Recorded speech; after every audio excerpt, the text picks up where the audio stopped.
మనమే సరైన మార్గంలో నడిపించాలనుకున్నప్పుడు మన ప్రవర్తన చాలా ప్రాముఖ్యమైనది.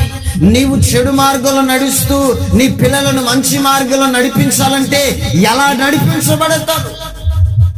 నీవు ఒక తల్లిగా చెడు మార్గంలో నడిపించబడుతున్నప్పుడు, చెడు మార్గంలో నీవు నడిపించబడుతున్నప్పుడు నీ పిల్లలు నీలాగా నడవాలంటే ఎలా నడిపిస్తావు? వారు కూడా చెడు మార్గంలో నడిపిస్తారు.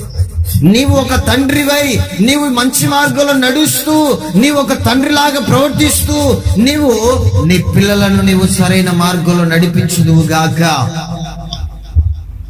ఈ ప్రశస్త వేళ నీ పిల్లలను దేవుని యందు భయభక్తులతో పెంచుతున్నావా?